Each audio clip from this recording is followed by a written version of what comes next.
2:06, 1:06 en la Comunidad Canaria, porque vamos a viajar hasta allí de nuevo. Todavía resuena en nuestra memoria, en nuestro sentimiento, la gratísima acogida que nos disteis, amigos de Canarias. La verdad es que yo me encuentro hasta un poco confuso, porque me lo acaban de decir en la pecera el compañero Juanma Frasquet y Katia y Carmen. Es que hoy es 11S. Y cuando uno en su programa, en vuestro programa, que habitualmente toca un amplísimo abanico de temas, habla de terror, se da cuenta de que el terror también es absolutamente real. Un terror que cumple ahora exactamente 3 años. El número 11 y su terrorífica maldición. Ojalá nunca tengamos que volver a hablar de ese 11 en sentido absolutamente criminal. Que los 11 sean solo las alineaciones que cantan nuestros amigos de Carrusel, o nuestro amigo Joserra o Joseba en el larguero. Nosotros ahora, Carmen, nos vamos a Canarias, ¿te parece? Porque la semana pasada había un grandísimo susto en Radio Club Tenerife. Hablábamos con sus directivos, se había grabado algo extraño, ¿no? Pues sí, que además nos avisaban justo cuando estábamos allí. Hablábamos antes de casualidades y ellos nos decían, es que las casualidades no existen, porque fijaros, esta semana justo hemos grabado algo en una procesión que se hace allí de un Cristo. Pues se encontraban algunos de los reporteros de Radio Tenerife, se encontraban allí, y por casualidad en el estudio, mientras una de las reporteras acercaba el micrófono para que se oyeran pues esa procesión, se oyó algo, se grabó algo. Una voz que identificaron como el quejido de un moribundo. A partir de ahora necesito vuestra opinión, que sabéis que es básica. 7640, y recordamos, Carmen, porque no lo hemos hecho en toda la primera media hora, ese premio. Vamos a regalar 3 ejemplares de Un mensajero en la noche, que como veréis es una historia apasionante que vamos a tratar luego en los últimos minutos. Igual de apasionante lo que se grabó. Así que como ahora tenemos un amplio abanico de voces, y lo repito, es que a mí no me gusta mucho usar de esto, pero es que las últimas 2 o 3 semanas la actualidad nos lleva allí. Vamos primero a Canarias y luego a Portugal. En este programa lo prometido es deuda. Iniciamos 2 investigaciones. Hay que terminarlas, o por lo menos tenemos que seguir todos juntos indagando.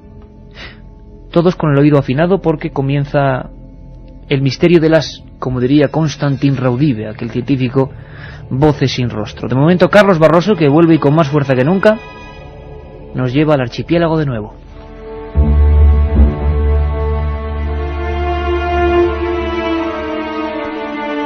La semana pasada, una noticia alertaba a nuestros compañeros de la cadena SER en Tenerife.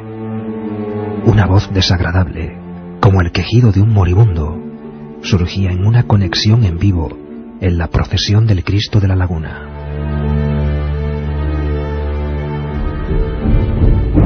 La investigación en el lugar de los hechos ha corroborado que este tipo de sonidos ya habían sido registrados en la misma población. Un colaborador de Milenio 3, Héctor Pérez Fajardo, pudo grabarlos hace no mucho tiempo.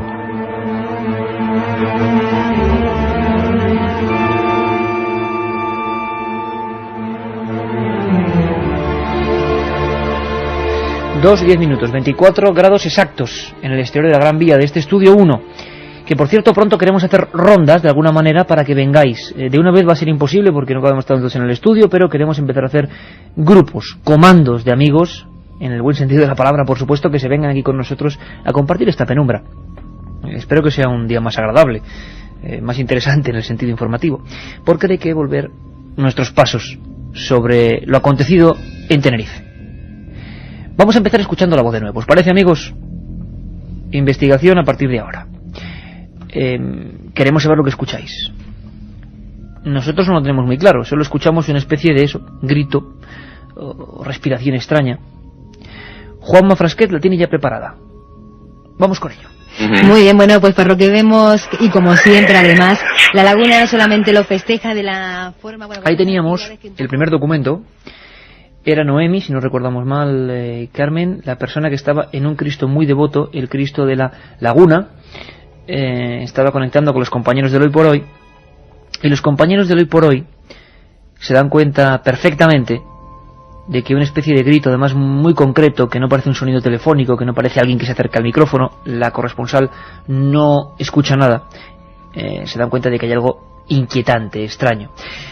Si te parece, antes de repetirla, Juanma, vamos a escuchar primero, vamos a recordar, aunque ocurrió hace 7 días, lo que nos decía, para ponernos en situación, Luis Dorta, uno de los reporteros, de los redactores de ese Hoy por Hoy en Canarias. La verdad es que a mí oírlo me desagrada, me pone los pelos de punta, y la verdad es que yo no soy una persona que esté muy pendiente de estas cosas, y cuando uno no solamente lo escucha la primera vez, porque yo sí que me percaté de ese sonido cuando estábamos realizando el Hoy por Hoy, el Tajaraste en directo, la compañera Noemi Hernández no lo escuchó porque estaba hablando en ese momento, y el compañero en realización tampoco se percató. Yo realmente miré para todos lados porque pensé que aquello se había colado, que había entrado. Uno está acostumbrado a sonidos de teléfono, a interferencias, pero ese sonido me resultó realmente extraño, ¿no? De hecho me fijé en la hora, eran las 2:54, y dije, tengo que volver a rescatar el sonido, y fui después al archivo a buscarlo, y la sorpresa fue pues tremenda cuando lo volví a escuchar, porque cuando uno retoma de nuevo ese sonido, vuelve a ponerse de los pelos de punta. Los compañeros de la radio incluso, pues algunos ni siquiera querían escucharlo porque les resulta realmente desagradable.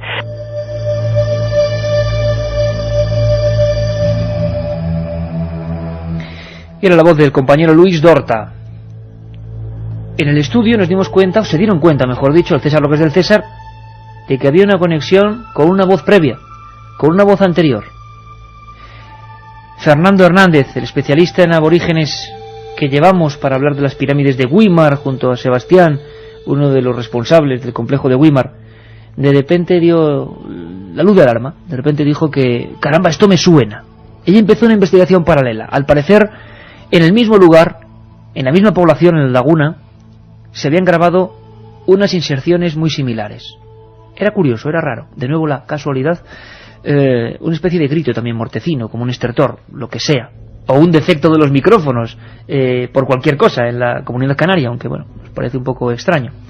Recordamos las palabras de Fernando Hernández. Que bueno, como bien decía el compañero José Gregorio, es curioso que esa misma, incluso la misma entonación de voz, lo hayamos encontrado en la que obtuvo nuestro compañero Héctor, y lo curioso de esta que se ha recogido es la claridad, es decir, no hace falta poner especialmente el oído para escucharla, es decir, es clara y nítida, ¿no? ¿Es clara y nítida? ¿Vosotros qué opináis? ¿Qué pensáis? Pues mira, por ejemplo, Pilar de Madrid nos dice, caramba, con la ventana abierta a otros mundos. Yo entiendo que la voz es un susurro de desprecio. Mucha gente la semana pasada desde allí, emitiendo desde allí, decía chica, ¿no? Esa chica o una chica. Bueno, la escuchamos porque ahora viene la curiosidad, el comprobar cómo un tiempo atrás otros reporteros, en otras circunstancias, habían grabado algo muy parecido. Escuchamos de nuevo, Juanma, si te parece, esa psicofonía en la laguna hace apenas unas semanas. Muy bien, bueno, pues para lo que vemos, y como siempre además, la laguna no solamente lo festeja de la forma, bueno, con todas esas actividades que un poco... Bueno, ahí lo teníamos, Carmen. Otros amigos que nos dicen, hola Iker, parece que dice lo mismo que ella, pero al revés. Lo mismo que Noemí. Y otro nos dice, yo creo que dice, vete niña. Podéis ponerlo invertido, a lo mejor se entiende algo. Hicimos la prueba, porque se le ocurrió a Juanma, y en ese momento no se podía hacer, no ocurría nada especial, pero hoy sí vais a tener una cosa que no sé si es muy habitual. Nuestro técnico ha ralentizado algunas de las voces que vienen después, porque viajaremos a Portugal con más voces. Hoy es día de, como decía, de afinar oídos, y veremos qué, bueno, conclusión sacamos. Como siempre, la opinión es la vuestra. Nosotros no sabemos ni qué es esto, ni qué deja de ser, ni de dónde viene, ni qué naturaleza tiene, por supuesto. Pero ¿qué es curioso? Desde luego. Decíamos su nombre, Héctor Pérez Fajardo, que es colaborador también de este programa y otro de los, bueno, pues hay que decirlo, activísimos investigadores canarios. Él tiene una sorpresa que contarnos. Héctor, buenas noches, amigo. Buenas noches, Iker, ¿qué tal? Bueno, primero encantado de saludarte, porque hablamos también de tus investigaciones cuando estuvimos allí en Tenerife. Hablamos contigo hace mucho tiempo, yo no sé exactamente qué fechas, cuando empiezas a publicar tú la historia de la Casa de la Laguna. Aproximadamente en el 2002, creo que fue hace 2 años ya. Y hablábamos de esto también, del Museo de la Laguna, que es donde tuvimos nosotros una inclusión que, como bien decía Fernando, se parece mucho a esta voz que se obtuvo en esta procesión, ¿no? Oye, Héctor, vamos a ver, ahora vamos a escuchar esa voz, una de las inserciones que es muy parecida. Yo ante todo quiero saber, tu opinión. ¿Había alguna conexión? ¿Tiene algo que ver con el Cristo? Una cosa es la procesión del Cristo y otra cosa lo que tú estabas investigando y entrevistando en esos momentos, ¿no? No tiene nada que ver en ese momento, no tiene absolutamente nada que ver. ¿Qué era exactamente lo que tú estabas haciendo en ese lugar y por qué? Bueno, estábamos investigando el caso en el Museo de Historia de La Laguna porque son cientos los testimonios que hablan de que está supuestamente encantado, ¿no? Incluso de se han visto espectros, voces, ruidos, etcétera, ¿no? El caso del museo es muy conocido por la famosa leyenda de Catalina, ¿no? Que parece que se aparece. Y los sucesos extraños que suceden en el museo son muy repetitivos, ¿no? Hablamos de pasos desde la sección 3 a la 6, que los que son de La Laguna, son de Tenerife, conocen muy bien el museo porque es bastante famoso, ¿no? No solamente por la leyenda, sino por la riqueza cultural, ¿verdad?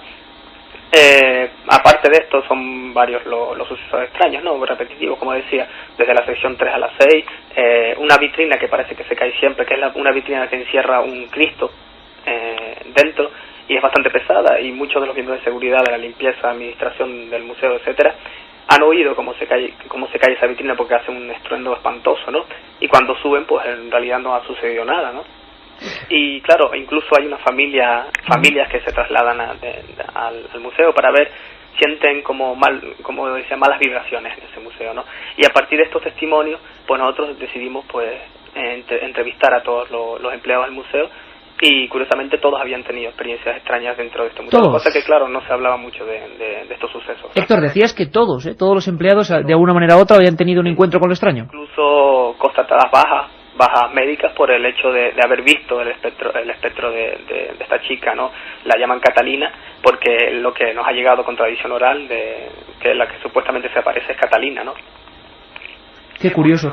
La verdad es que una vez más recuperamos la historia de edificios oficiales, o por llamarlo así, sí, que desempeñan una labor que tiene que ver con el lugar muy concreto y muchas veces a nivel cultural o de administración, y que de repente, bueno, pues ocurren en su interior este tipo de fenómenos. Bueno, la historia también ellos se beneficiaban en cierto modo para darle publicidad al museo. Organizaban las llamadas noches de miedo, ¿no? Que eran simplemente representaciones de la leyenda de Catalina dentro de las estancias del museo. O sea que el fenómeno, Héctor, está totalmente imbricado en lo que es la tradición cultural de allí. Sí, exactamente, sí. Qué curioso. Bueno, pues nuestro compañero Héctor resulta que estaba grabando a una de esas personas, ahora nos contará un poco la historia, pero lo primero quizás sea escuchar la voz. Recordamos la anterior, nos la ha puesto Juanma un par de veces, ese grito, y ahora vamos a escuchar otra cosa grabada, claro, 2 años antes. Todos muy atentos, por favor. Es otra manera, digámoslo así, otro grito, pero nos da una sensación absolutamente similar, y que además se cuela de la misma forma cuando una persona en ese entorno está hablando de un tema concreto. Otra especie de estertor para algunos. Bueno, vosotros opinéis, lo escuchamos. De raíles, cuando iba arriba me veo que estaba todo cerrado. Y no había... pero no lo tiré, en ese momento no tiré, una acción más grande. Ahí teníamos uno de los gritos, una especie de grito como de dolor, ¿no? La grabación no es muy buena, hay que avisarlo, pero de repente surgía ese grito que es muy parecido al anterior. Vamos a hacer una cosa, Juanma, ya sabes que las noches que hay voces tienes que trabajar el triple, porque estamos de un lado para otro buscando cortes. Vamos a hacer una experiencia. ¿Podemos poner la psicofonía obtenida en el 2004, la primera y después unida a la segunda? ¿Es posible ponerla una y otra? Para que todos nuestros oyentes, 7640, puedan opinar. ¿Se parece, no se parece? ¿Son imaginaciones nuestras? ¿Son casualidades? ¿Este grito tiene un mismo sentido? ¿Nos deja una misma sensación? Lo escuchamos, Juanma. Muy bien, bueno, pues para lo que vemos, y como siempre además, La Laguna no solamente lo festeja de la forma, bueno, con todas esas actividades. De raíles, cuando iba arriba me veo que estaba todo cerrado. Y no había... pero no lo tiré, en ese momento no lo tiré. Bueno, pues ahí estaba el documento. Héctor, ¿a quién estabas entrevistando en esta inserción supuestamente psicofónica? Entrevistando a Bernardo, que es uno de los guías del museo, uno de los más veteranos. Y curiosamente, la entrevista se la estábamos realizando a los pies del pozo que actualmente se encuentra pues tapiado, ¿no? Que es donde, según la tradición oral, nos dice que Catalina, porque la leyenda es que los padres de Catalina obligan a casarse a esta joven con un hombre mucho mayor que ella, ¿no? Entonces esta joven se suicida arrojándose al pozo el día de su boda. Y es curioso que la psicofonía fuera obtenida en ese preciso lugar, ¿no? El caso es que, como tú dices, no se escucha, el sonido es un poco peor, ¿no? Nosotros no teníamos la intención de coger ninguna psicofonía, íbamos simplemente para grabar la entrevista para posteriormente pues pasarla a papel, ¿no? Para publicar el artículo. Y es que durante la entrevista se cuela esa voz, de repente incluso suena bastante fuerte, ¿no? Por encima de la voz del entrevistado. Y es eso, el ruido de arrastre de una simple grabadora de reportero, la que llevábamos, ¿no? Pero sí, yo creo que se oye con bastante claridad, ¿verdad? Se oye clarísimo, y ahora, bueno, veremos cómo se queda la gente. Nosotros nos quedamos siempre con esa interrogante, las investigaciones de nuestro amigo Héctor y de José Gregorio y Fernando Hernández, que en el estudio la semana pasada decían, caramba, es muy parecido, y no había conexión alguna, era una historia que no tiene conexión alguna aparente con lo ocurrido en la laguna de nuestros compañeros de hoy por hoy. La voz, ¿tú qué opinas? Sí, se parecen bastante, por lo menos el DGF, ¿no? Sí, la voz o el grito, el torno ese, ¿no? Y yo creo que en esta voz se puede apreciar que lo que dice es un no muy grave, ¿no? Muy prolongado. No.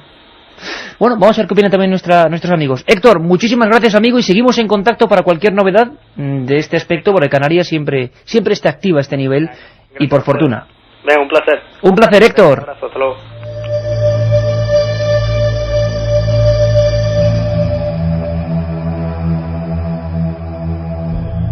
La otra realidad. Milenio 3. En la SER. 2:22. Y vamos con mensajes que nos envían al 7640, palabra clave milenio, como el de Alberto de Barcelona, que nos dice, a mí me parece que dice es la chica. Juanvi de Valencia, yo creo que dice no hay más visitas. Carlos de Alicante, yo escucho calla chica. Yo creo que no dice nada, parece un susurro agónico, nos dice otro amigo. Antes de escuchar chica, es como un susurro o una respiración larga. Saludos a todos los del programa, nos dice Sandra. ¿Y la gente coincide en que se parecen? ¿O disiente? Pues por el momento nos están diciendo solo lo que dice, lo que se entiende. Lo que se entiende. Dice como la primera, claro. Que dice otro Ernesto de Valencia, nos dice la voz, dice vete miña.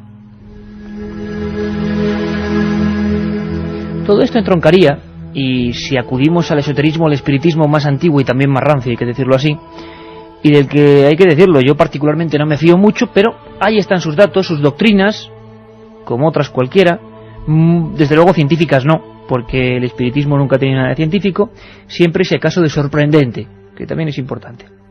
Los espiritistas tenían una explicación ellos, nunca se pudo demostrar, para este tipo de fenómenos donde los hechos se repetían.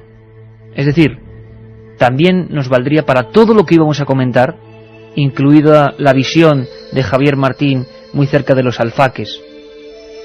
Como decíamos antes, como películas que se repiten, que se proyectan una y otra vez, a veces con espectadores y a veces en completa soledad. ¿Cuál sería esa teoría que tiene más de un par de siglos, Carmen? Estaríamos hablando de impregnación ambiental y según esta teoría los sonidos o las imágenes pueden perdurar en un lugar determinado a través del tiempo con la posibilidad de ser captados en determinados momentos. Es decir, que serían como fragmentos del pasado congelados en forma de energía que en un determinado momento pues son captados o por una cámara o por una grabadora. Y esta inserción concreta de Carmen Porter, de nuestra compañera, me hace a mí reflexionar y adelantaros que va a haber muchísimas novedades en Milenio, entre otras, a ver qué os parece el diccionario del misterio. ¿Por qué tenemos que saber qué es una impregnación? ¿Por qué demonios hay que saber qué es un ectoplasma? ¿Qué es un osciloscopio? ¿Qué es mil cosas? Que tienen que ver en el fondo con el misterio. Bueno, pues sobre todo en las madrugadas de 3 a 4, aparte de las dramatizaciones que vuelven con todo el equipo de producción de la SER, aparte de 1000 historias nuevas, de 1000 secciones, vamos a tener los términos. Vamos a aprender un poco todos para saber manejarnos mejor, yo el primero, en estas historias. Impregnación, los alfaques, la laguna, sí, no, vosotros opináis.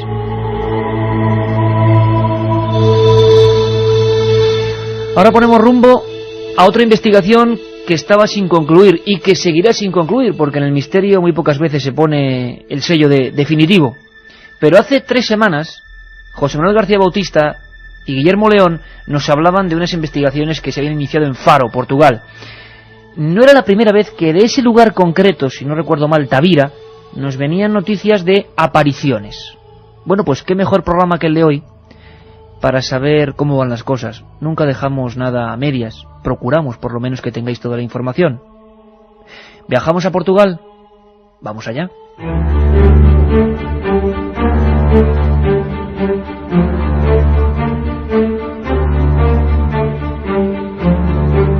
José Manuel García Bautista, enviado especial de Milenio 3 a Faro, en Portugal, ha sufrido una serie de amargas experiencias que fueron captadas fielmente por las grabadoras.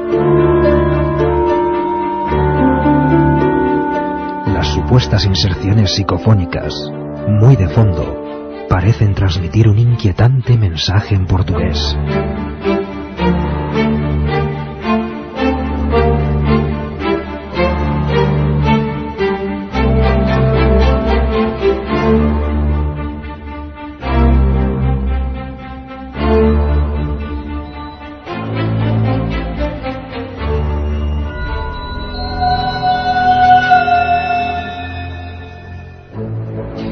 ¿Cómo disfruta Frasquet, cuando lo digo? Ibas a tener que entonar un programa de esos de espiritismo, de apariciones.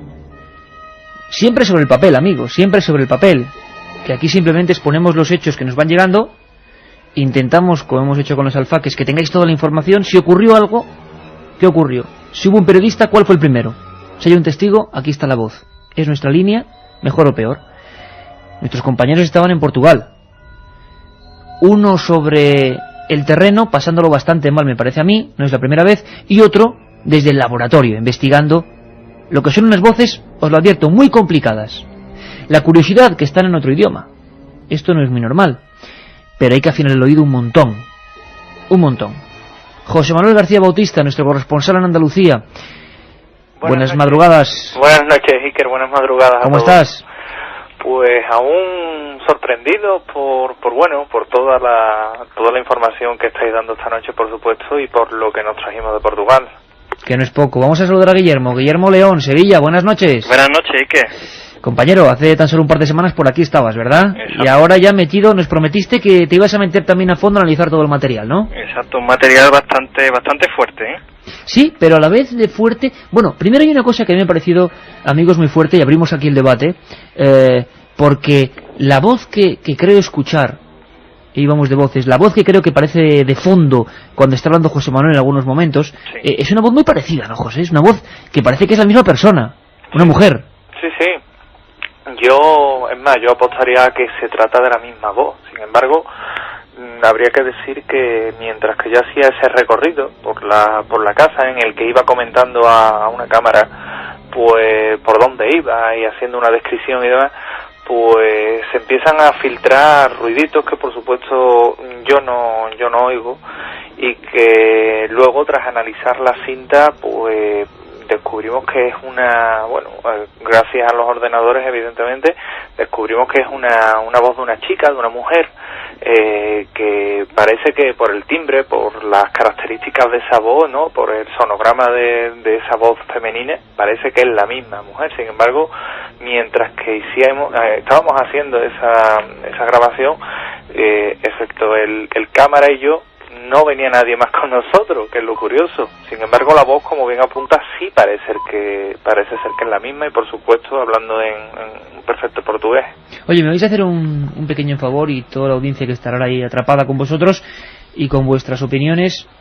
Nadie tiene por qué saber y por qué seguirnos tan habitualmente como para conocer en profundidad qué demonios está investigando ahí José Manuel. Así que, si os parece, vamos a recordar un poco qué hace allí nuestro compañero.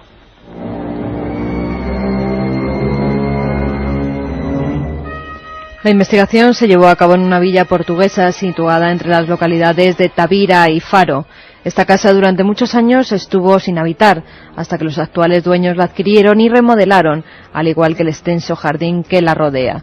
La esposa del dueño anterior murió de una larga y penosa enfermedad, y su familia decidió irse del lugar para no seguir recordando.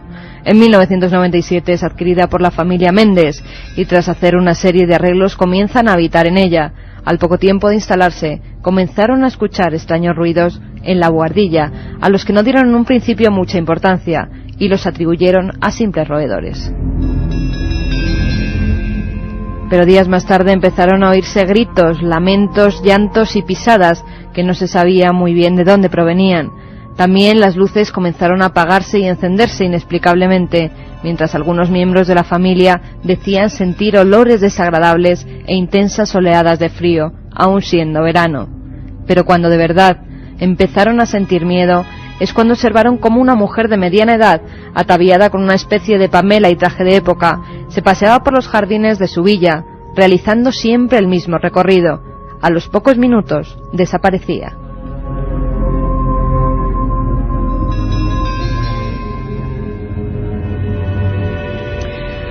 Bueno, pues esa es la breve ficha de la historia. Lo que nos encontramos son algunas voces y algunas historias muy concretas y que ahora vamos a repasar.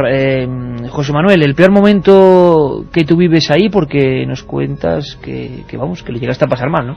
Sí, se pasa francamente mal, Iker, porque yo creo que la audiencia se imagine, bueno, pues a una persona, en este caso yo, en medio de un extenso territorio, todo lleno de viñedos, tratando de buscar evidentemente una aparición espectral, fantasmal, vamos a llamarlo así, que me estaban informando por un walkie y que yo personalmente vi junto con 8 testigos desde una terraza, y que incluso hay diferentes tomas y diferentes fotografías de una luz y demás, y bueno, que cuando bajé in situ al sitio, pues yo no veía nada. Sin embargo, por los walkies, y casi histéricos, casi nerviosos, me estaban diciendo que lo tenía a 2 metros de mí.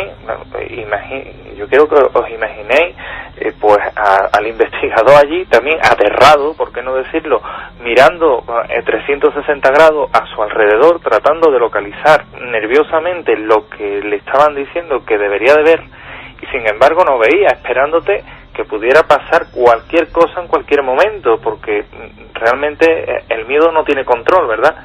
Entonces fue una situación un poco extraña, un poco violenta, incluso al no ver nada y realmente mis compañeros estar viendo a aquella señora de época que la tenía justamente a 2 metros mía. Guillermo, el material sonoro ha sido más productivo que el material gráfico. Yo diría que sí. De hecho, bueno, tú sabes bien que cuando yo tengo constancia también del caso, pues me encontraba ahí en Madrid. De hecho, estábamos ahí en el estudio comentando, no sé si se recordará, pues el caso, ¿no?, que nos iba a comentar José Manuel, ¿no? Y bueno, pues una vez ya aquí en Sevilla y analizando el material, que se ha dicho de paso, es bastante extenso, ¿no?, y hemos seleccionado pues el más entendible y el más claro, pues la verdad es que nos quedamos un poco sorprendidos pues de la claridad, ¿no?, de estas voces, que como habéis comentado antes, pues bueno, sí, yo también atribuiría a la misma persona, una voz femenina. Una voz repetitiva y siempre parece, ahora pediremos la opinión de la gente, en portugués, ¿no? En portugués siempre. Y además 2 características que quería comentar. Una, que bueno, que cuando escuchemos la psicofonía, ¿no?, es que interactúan con lo que está comentando José Manuel en ese momento, ¿no? Y otra es, pues bueno, cuando estábamos aquí hablando José y yo, pues del asunto, pues hombre, no descartábamos el que hubiera algún tipo de fraude, porque aquellas apariciones fueran algún tipo de proyección, algún tipo de holograma, ¿no? Pero claro, al tener esta evidencia sonora, pues digamos que le ha dado mucha más veracidad a lo que hemos oído, hasta tal punto que bueno, el domingo pasado pues nos acercamos los dos allí a la zona, ¿no? Porque claro, a mí personalmente me había traído bastante el caso. Es lógico y normal, y además es la muestra de que nuestros corresponsales siempre están en perpetuo movimiento. Hay un montón de preguntas en el 7640 palabra milenio. Carmen, la retenemos un momento porque es momento de también comenzar a escuchar algunos documentos sonoros de esta investigación, solo unos pocos, porque desde luego, como decía Guillermo, la investigación es mucho más amplia, la investigación la están llevando fenomenalmente y iremos conociendo a porciones, pues nuevos datos. Vamos a ver, yo como no entiendo muy bien algunas de las voces, los contenidos, me gustaría que nuestros compañeros nos fueran guiando, pero vamos a escuchar un primer fragmento que encima a Juanma se le ha ocurrido también ralentizarlo después un poco, porque entonces es cuando se ve clarísimamente que hay una inserción de algo que quiere decir algo y que es una voz que se repite constantemente. Bueno, veremos ahora el contenido. Vamos a ver la primera, que seguro que siempre en la primera nadie escucha más o menos nada. Lo que tenéis que estar muy atentos, y más porque no es nuestro idioma, es que de fondo surge algo, como una voz de una mujer. Luego la escucharemos más lenta. Vamos allá. Esta casa es supuestamente tan encantada. Vamos a pasar ahora por un pasillo. Habíamos puesto en este caso la ralentizada primero. Vamos, Juanma, si podemos con la primera normal. Es decir, una voz en la que sale, hay que avisar a nuestro compañero José Manuel García Bautista. Estaba caminando por un lugar muy concreto y en ese momento, por debajo de su voz, surge algo, como si algo estuviera ahí intentando hacerse escuchar o comentar algo. Es una voz un tanto aguda, es una voz que parece una mujer, y sobre todo quedaros con el tono, aunque sé, y soy consciente, allí por los cascos lo oímos fenomenalmente, y como muchas veces ocurre, pues bueno, en otros ámbitos, por receptores, por radio, resulta que no se escucha igual. Os pedimos disculpas porque estos temas son siempre absolutamente, muy curiosos de mantener para la audiencia. Dicen, oye, que no se escucha nada, oye, que sí se escucha, que no, ¿qué tal? Bueno, vamos a ver entonces de nuevo, Juanma. Escuchamos la voz de José Manuel, y de fondo, aunque escuchéis a José Manuel un poquito más lento, es muy importante que tengáis el detalle de que hay un momento, creo que dice encantada, la palabra encantada, y surge esa especie de voz. Vamos a escucharlo. Esta casa es supuestamente tan encantada. Vamos a pasar ahora por un pasillo. Voz metálica por el efecto del ordenador, y justo como un grito, como unas voces, justo cuando dice José encantada. José, ¿dónde estabas? ¿Qué dice esa voz exactamente, tú crees? Pues exactamente estaba en la parte de arriba, en una de las partes remodeladas, y iba por un pasillo, uno de los pasillos que los testigos afirman, bueno, que hay oleadas de frío, malos olores, e incluso que allí han sentido como a una persona llorar, ¿no? Entonces me encontraba prácticamente narrando eso. Lo que dice creo que mejor Guillermo que yo, que ha sido el que lo ha analizado y precisamente también el que ha estado en contacto con Joao y han estado tratando de ver lo que podía... porque nos encontramos con otro idioma. Guillermo, ¿se sabe algo de esta voz, de este lamento, de esta inserción ahí? Bueno, pues esta inclusión, esta voz femenina, así muy melódica, ¿no? Y bastante espectral, que por lo menos cuando lo escuchas por los cascos y lo analizas, pues te pone un poco los pelos de punta, ¿no? Pues hablándolo con Joao, y bueno, gracias a internet, que hoy día pues a través de los correos pues nos hemos podido intercambiar pues estos cortes sonoros, ¿no? Hemos llegado a la conclusión, según la traducción, de que lo que dice esta voz en portugués, ¿con quién vive ahora? Lo que te comentaba antes, la interacción de la voz, no, porque cuando está diciendo José Manuel esta supuesta casa encantada, cuando termina de decir encantada, surge esta voz melódica y dice ¿con quién vive ahora? Sería en portugués, que sería como ¿con qué vives ahora? Ahora o algo así. Sí, en portugués, bueno, yo no domino mucho portugués, pero dice una cosa como ¿con qué mora agora? Ajá, vamos a volver a escucharlo. Juanma, ¿podemos escuchar de nuevo la grabación 1, vamos a llamarla así, ¿con quién mora ahora? Pero claro, ralentizada para que escuchéis el momento en que entra la voz y para que veáis y la distingáis de lo que es la voz de José Manuel. Esta casa es supuestamente tan encantada. Vamos a pasar ahora por un pasillo. Bueno, ahí está el documento, ahí está esa voz que parece un poco, sí, una voz de mujer con un tono muy concreto, y sobre todo lo que más me interesa es que ese tono, esa voz, diga lo que diga, sea lo que sea, se repite en otros momentos y en otras escenas. Vamos ahora con lo que dice la gente, Carmen. Vamos con la siguiente inserción. Juanma. También se han oído esa pisada, esa risa de niño.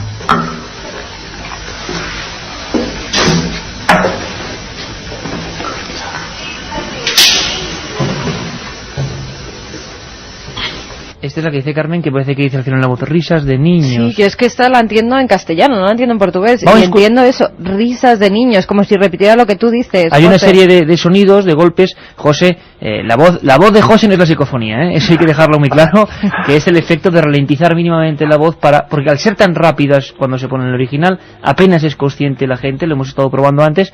Vamos, si te parece, Juanma, escuchamos la voz de José Manuel García Bautista, más ralentizada, está caminando por un lugar, habla él de risas de niños, de un lugar donde le dicen que le están informando que hay risas de niños, y al final esa voz de nuevo, ese mismo tono, esa voz como aflautada que aparece al final, vuelve a hablar, parece que dice risas de niños, o no sé qué demonios puede decir. Lo escuchamos. También se han oído esas pisadas, esas risas de niño.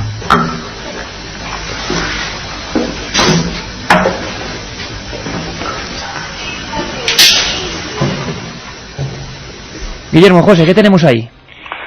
Pues bueno, ahí como bien decís, pues está José comentando acerca de esas risas de niño, ¿no? Y se escucha un chasquido, un clic. Sí.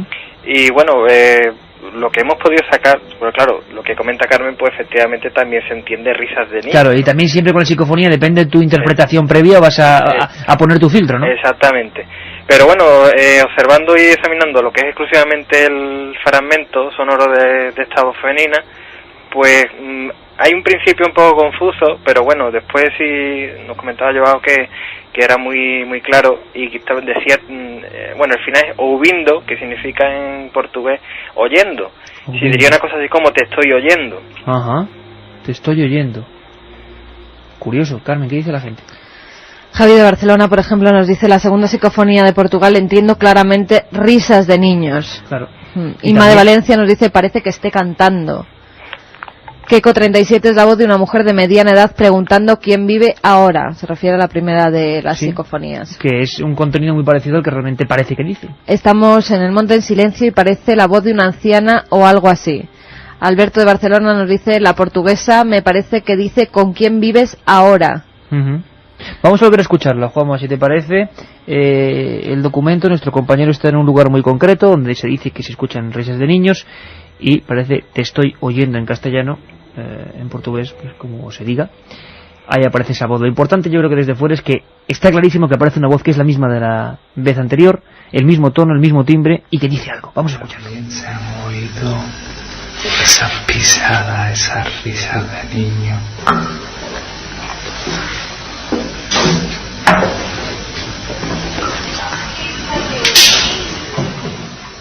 Sí, la verdad sí, claro, yo ya no me puedo despegar Sí, de las risas de niño, ¿no? Risas de niños, exacto, como sí. muy acentuando la José Manuel, niños. ¿y realmente había esa leyenda ahí, esa tradición de un lugar con risas de niños? En esta planta sí, por parte de los actuales propietarios. Yo te puedo decir que, y aquí quizás viene también lo más gordo, ¿no? Lo que más nos ha sorprendido es que, investigando el caso, los modernos propietarios son los que han sufrido los fenómenos. Los anteriores propietarios, tenemos la constancia de que María, la esposa del anterior propietario, fallece entre el año 56 y 59. Nosotros nos hemos puesto en contacto con hijos de este matrimonio, que viven más al norte de Portugal, más por la zona de Lisboa. Y bueno, hemos estado consultando. Por supuesto no es grato hablar de este tipo de cosas, y menos cuando a lo mejor estás hablando de que el espectro de su madre puede estar por allí, ¿no? Evidentemente.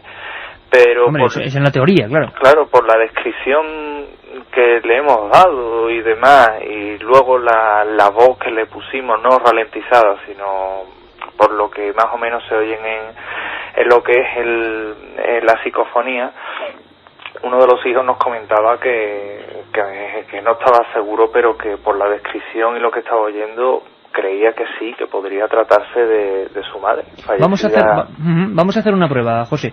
Vamos a escuchar ahora una voz normal, sin ralentizarla, es decir, según sale, tal y como la captan las grabadoras, tal y como llega al laboratorio también de Guillermo León, para que veáis también el tono, el timbre, la manera en que entra en la grabación, y luego, si queréis, también podemos expandirla de alguna manera para ver si la captáis. Vamos con la tercera inserción.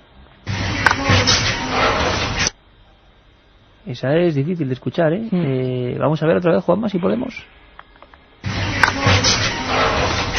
Yo escucho la palabra y, como decían, tesoro algo, ¿no? Guillermo. Sí, en este tercer corte es el contexto es bajando unas escaleras, ¿no? Bajando a una planta inferior, y bueno, pues se escucha otra vez esta voz femenina, y esta vez más que melódica, así un poco como quejándose, ¿no? Sí, más ofensiva, ¿no? Sí, y bueno, viene a decir en portugués un tesoro da mãe. Tesoro da mãe. Da mãe, que bueno, tesoro de madre. Tesoro de madre. Que bueno, las interpretaciones que se pueden hacer, pues puede ser que sea refiriéndose a estos niños, ¿no? O que bueno, que también se han escuchado, no sé, tiene que ver algo con este asunto. Después hay una cuarta psicofonía que no está grabada en soporte digital, porque estas tres se escuchan bastante bien y gracias al soporte digital, pero hay otra que está en soporte analógico, una grabadora, y sí hemos sacado también una voz psicofónica de un niño, digamos, que afirma, además es bastante estridente, y dice en portugués: eu vivo aquí. Yo vivo aquí. Vamos a escuchar un momento, Guillermo, la misma voz, ahora sí ralentizada, la supuesta voz que dice Tesoro da mãe. Ahí están los documentos, la opinión siempre la que vale la vuestra. Simplemente nuestros compañeros y corresponsales en Sevilla están analizándolo. Siempre hay una criba larga y podremos saber hacia dónde van las cosas, como ha ocurrido en otros sitios, como Cortijo Jurado o tantos otros casos. Vamos a ver qué ocurre con esto. Es la que dice Tesoro da mãe, parece ser, esa voz que siempre es la misma, y un poquito más lenta. Sí, la última parte yo, claro, como hay unos chasquidos y unas cosas, la interrumpen, pero la palabra tesoro la escucho perfectamente. Vamos, Juan, vamos otra vez.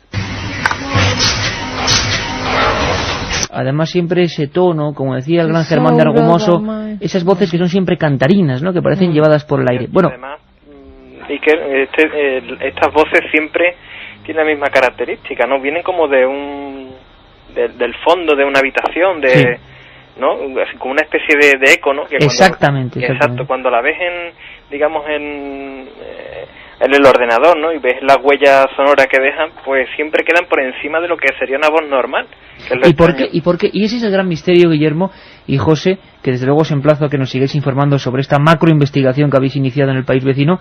Siempre es lo mismo, ¿eh? Cuando se han obtenido psicofonías que nos dan, bueno, pues esa sensación de que hay algo, siempre es el mismo tono, sea hombre o sea mujer, como alejado, como de otra parte. No es, y los técnicos, por ejemplo, de la cadena SER, que son los mejores técnicos, que escuchan las voces una y otra vez y siempre distinguen perfectamente, porque a lo largo de la semana a nosotros nos llegan pues 50 voces de gente, y muchas son confusiones, muchas son montajes, y cuando uno hace un montaje es como si mi voz le pones otra, una inserción. No, es otra cosa, como si, y por cierto, estoy teorizando nada más, como si algún sonido que no sé cuál es, que igual es un fenómeno perfectamente natural o una confusión perfectamente natural, pero se aprovecha de un sonido ambiente y se retroalimenta de ese sonido ambiente. Efectivamente. Además es como, precisamente como tú perfectamente has comentado, es como si aprovechara el soporte que le presta nuestra voz o cualquier otro sonido, pero ya existente y creado por nosotros, ¿no?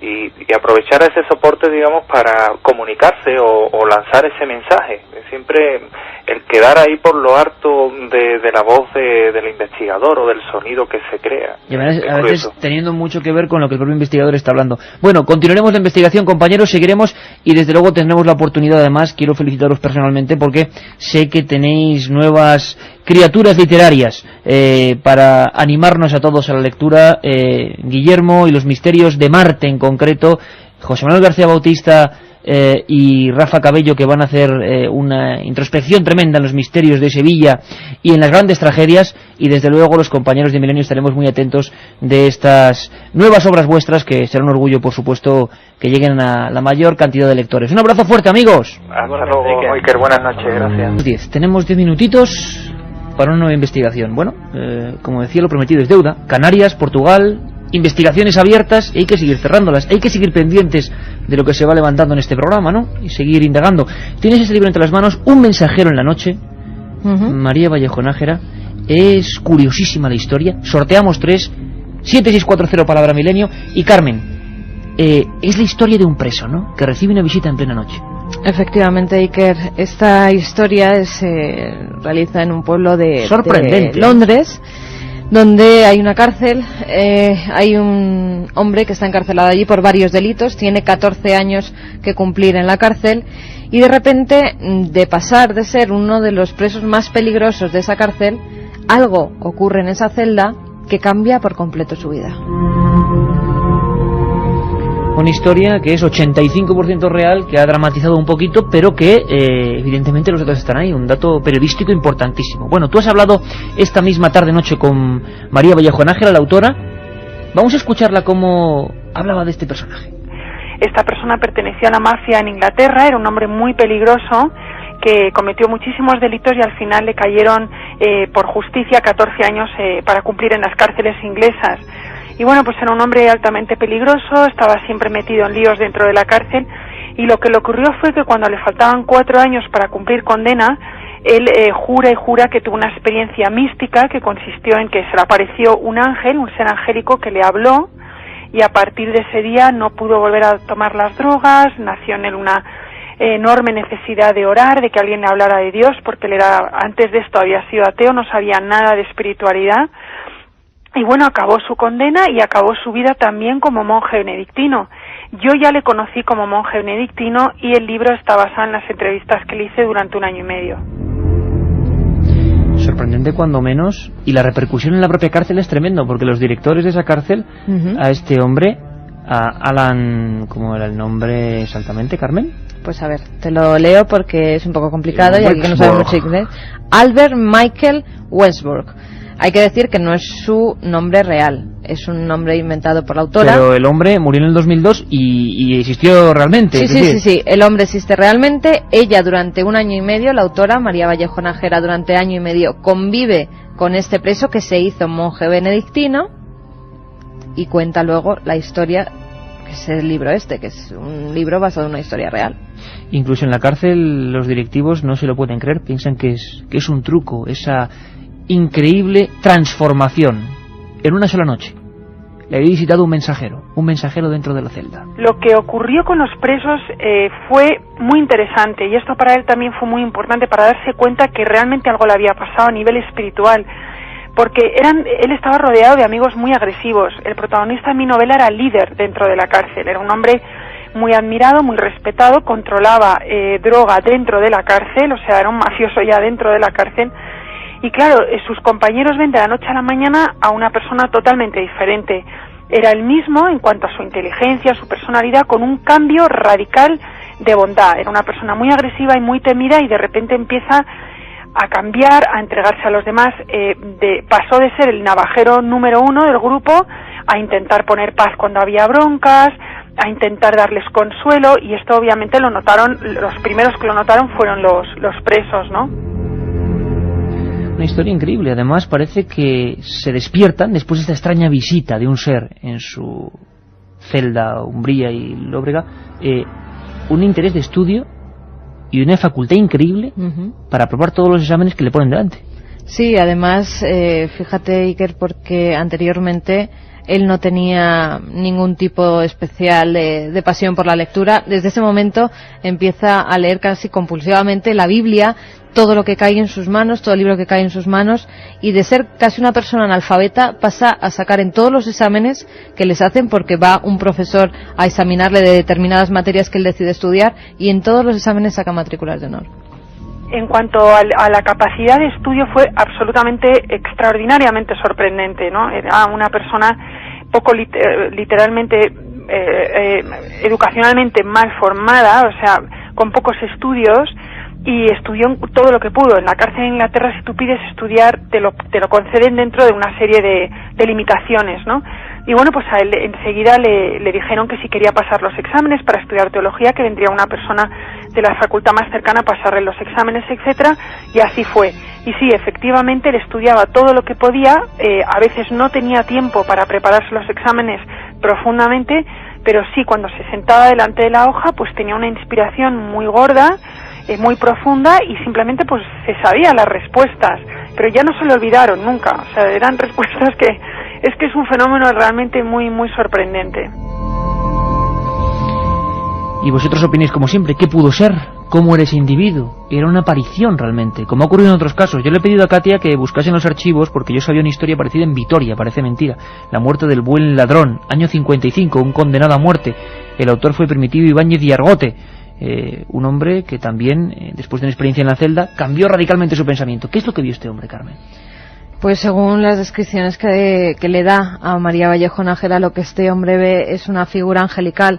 Es un ángel que además luego, cuando sale de la cárcel, él pasa 4 años más en la cárcel después de esta aparición, y al salir de la cárcel él ve de nuevo a este ser y a otros ángeles. Incluso a la autora le dice que a ella también la acompaña siempre un ángel. Sea lo que sea, al menos dejemos buen sabor de boca después de tanto miedo hoy, ¿no? Las apariciones pueden cambiar la vida, pero para bien. En una celda algo ocurrió y este hombre sufrió un tremendo cambio de conciencia. ¿Cómo era el retrato robot de lo que vio? Estaba dormido y a las 2:10 de la madrugada del 1 de enero del 97 le despierta una sensación como que le tiran de la cama con un golpe seco en el pecho. Cae del camastro, él lo primero que se le pasa por la cabeza es que hay alguien que le va a pegar, que se había hecho algún compañero de la cárcel con la llave de la celda. Cuando consigue abrir los ojos ve un ser lleno de luz, él me lo describió como de una altura media alta, digamos, humana, media alta, una figura humana, pero que eso sí, emanaba una luz impresionante de la ropa que llevaba, decía que llevaba como un traje blanco, me describió hasta el tipo de tela, decía que le recordaba algodón, pero muy muy brillante, y él tuvo el impulso inmediatamente, todavía no entendía por qué, de ponerse de rodillas, ¿no?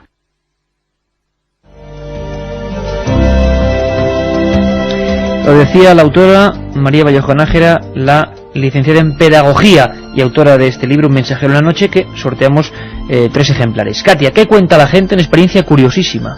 Bueno, pues por ejemplo, en referencia al primer caso, hay un oyente que nos decía que nuestro corresponsal no veía el rostro porque podía tenerlo carbonizado. Bueno, es el corresponsal, el testigo, ¿no? Javier Martín, el primero que iba conduciendo por los alfaques, que decía que al final había un ser que no le veía el rostro. Decía porque estaba carbonizado.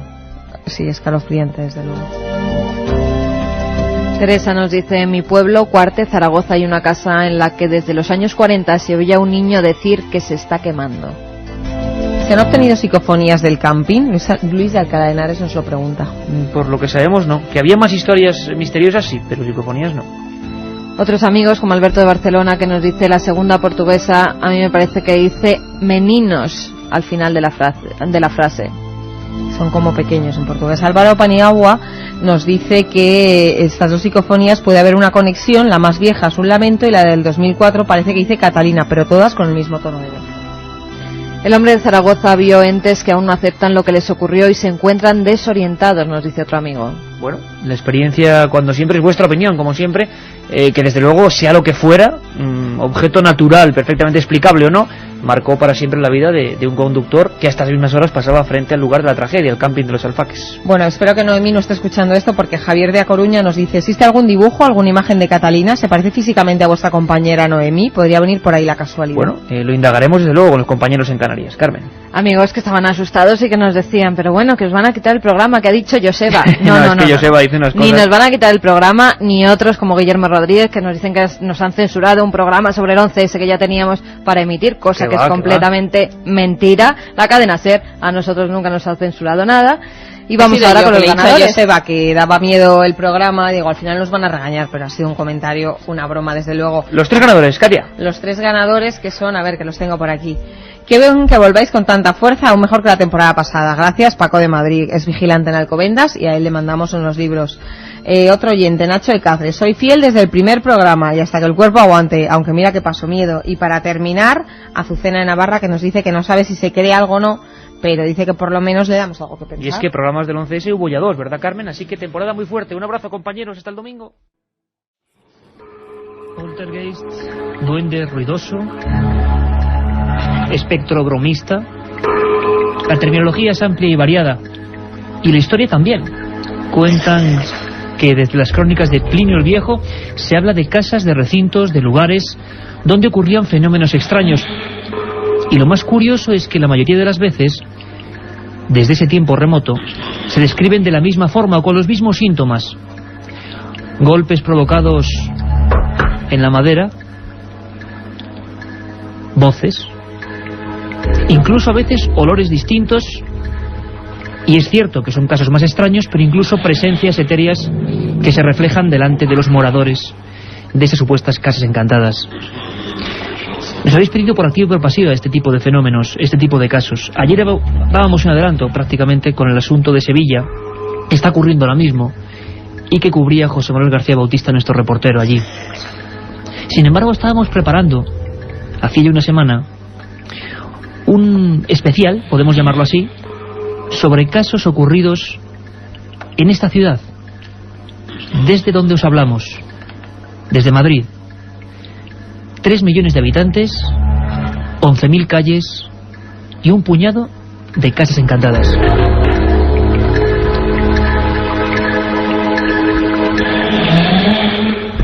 Somos Milenio 3, Katia Rocha, Carlos Barroso, Carmen Porter, buenas noches. Buenas noches, Iker. Este es vuestro amigo Iker Jiménez, y en la nave del misterio, don Juan Carlos Ingelmón.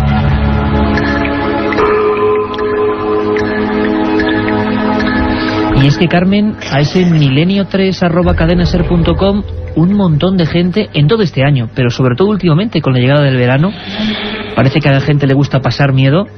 Nos preguntaban por este tipo de fenómenos poltergeist, sucesos dentro de inmuebles.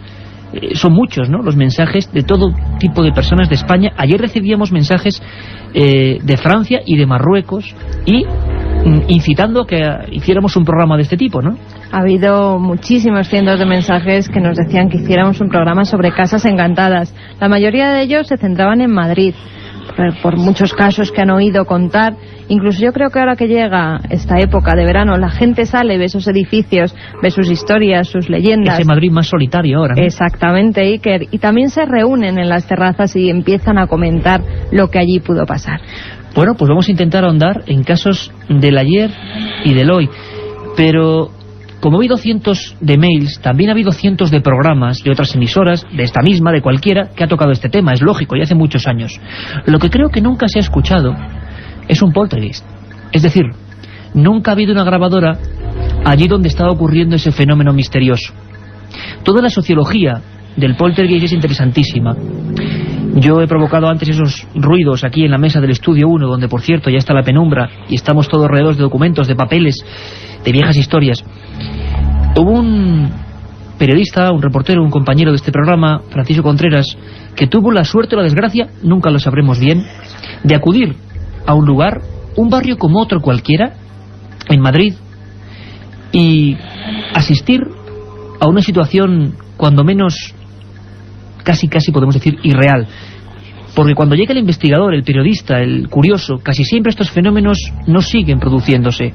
Eso hace que sean fenómenos esquivos, que todavía hay muchas dudas sobre ellos.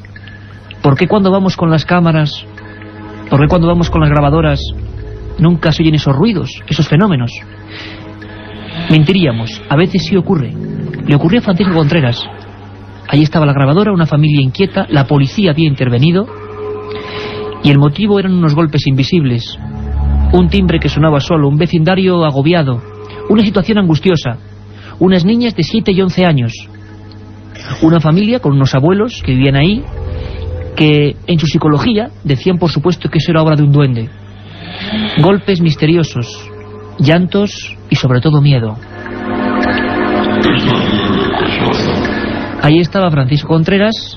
Subió las escaleras, había habido ya 2 intervenciones policiales, y observó a aquella madre angustiada, había perdido 12 kilos de peso, y aquellas 2 niñas. Y de repente, aquellos golpes, aquellos lloros, un poltergeist en vivo. Lo escuchamos, este es Milenio 3, aquí está el documento. No sé qué, de que tuvieran suerte, no sé qué, y una semana después es cuando está pasando. Mira, aquí, mira, de la zona puerta no. En el armario, ¿ves? Esta puerta de aquí no suena. Suena esa puerta del armario. Y si tú la metes al baño y le cantas la puerta como una bandita, si estaba aquí, no te va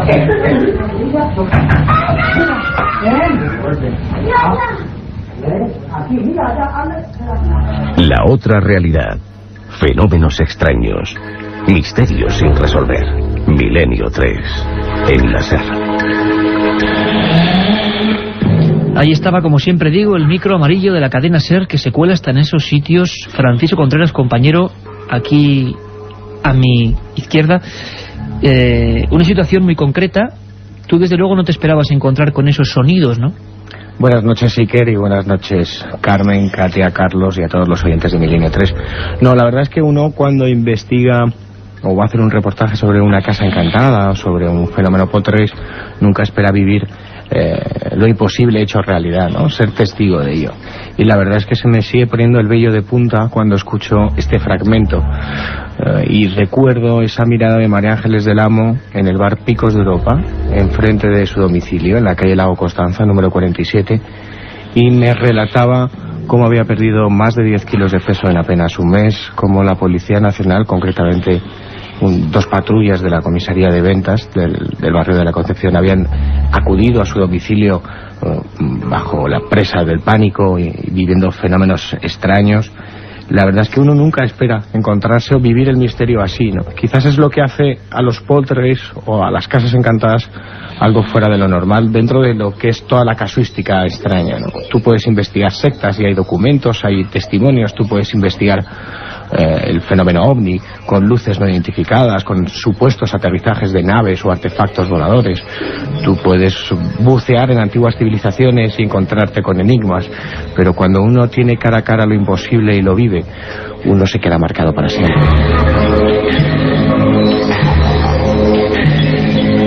Como marcado se puede haber quedado mucha gente que, repito, y no creo que sea masoquismo, sino desde luego nuestra sensación de atracción hacia el miedo o hacia lo más desconocido. Y desde luego, ¿qué más desconocido puede ser algo que se está manifestando aparentemente en nuestra propia casa?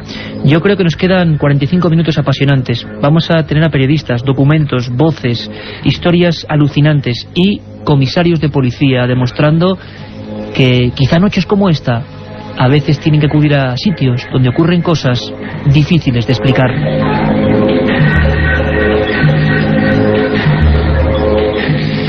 Autor del libro Casas Encantadas, del Archivo del Misterio, de Editorial Edad, Francisco, un día explicaremos, si te parece, qué pasó en esta historia, en estos golpes que recuerdo tu llamada perfectamente hace unos cuantos años. Iker, acabo de ser testigo de un poltergeist. Aquella familia absolutamente aterrorizada, aquellos golpes que se reproducían, te encontraste con ellos por lo menos 2 veces y acabó en nada, ¿no? No se supo realmente qué ocurrió en ese momento, y luego nuestra investigación sí tuvo unos frutos. Pero para saber qué ocurrió con todo eso, tendréis que seguir pendientes de Milenio 3 en sucesivas semanas.